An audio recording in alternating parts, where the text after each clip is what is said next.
Po topic ko ngayon simpleng medyas lang. Magme-medyas, hindi magme-medyas sa gabi o sa umaga, may medyas o walang medyas. Ano ang benefits and risks? Yan ang maganda dito. Libre lang. Maganda na sa kalusugan nyo. Tingnan natin Dito muna tayo pag natutulog. Lalo na sa mga seniors. Makinig po kayo.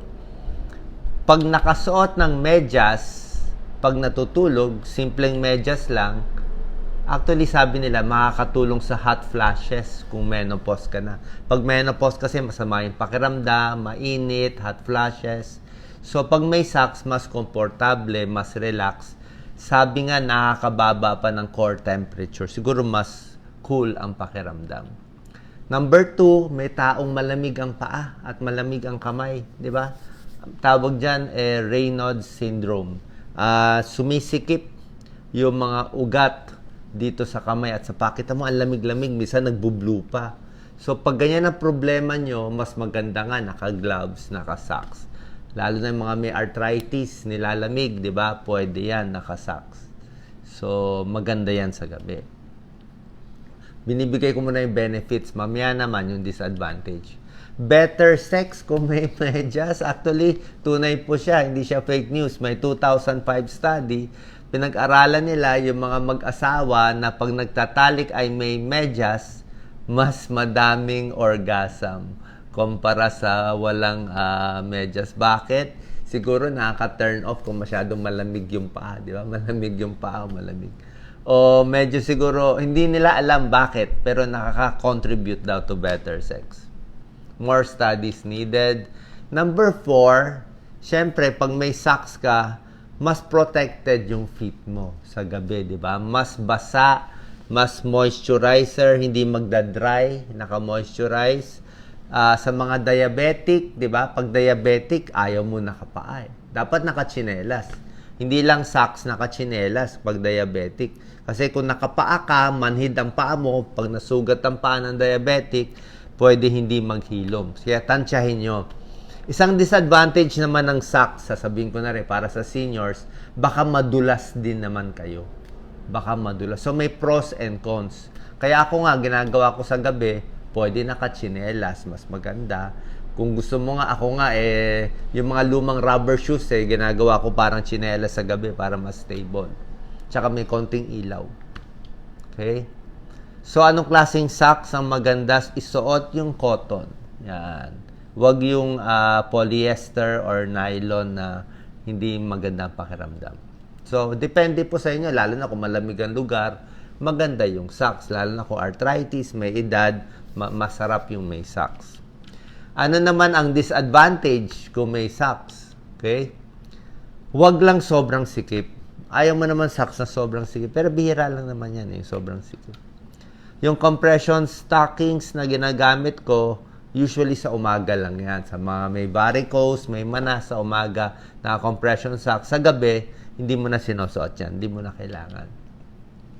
Pag may socks lang, tapos mainit ang panahon, mas mapawis. Ayan mangangamoy. Yan, nangamoy yung socks niya.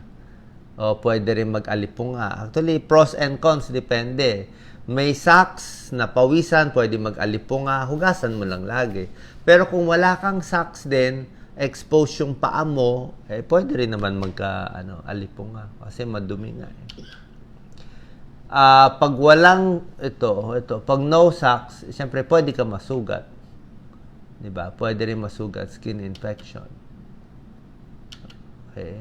So, pwede ba matulog ng may socks or no socks? Depende po sa inyo. Kung pwede nyo, kung sa mga pakiramdam nyo, may arthritis, nanlalamig, wala naman masama kung magsasak sa gabi. Huwag lang madudulas pag sa senior. Ito naman, sa umaga, ano mas maganda? May medyas o walang medyas? Ano ba uso ngayon? Actually, hindi ito uso. Bibigay ko sa inyo pros and cons. Pwede po kayo mag-comment. Yung mga nagme-medyas sa umaga, actually pati babae, si Doc Lisa nagme-medyas din yan. Pag nagme-medyas ka, malaking tulong sa sapatos mo. Clean ang shoes mo. Diba? Kung nakapaka, ang dumi, babaho yung sapatos mo. So, cleaner ang shoes, ang dumi na pupunta sa socks. Less bad odor, foot odor.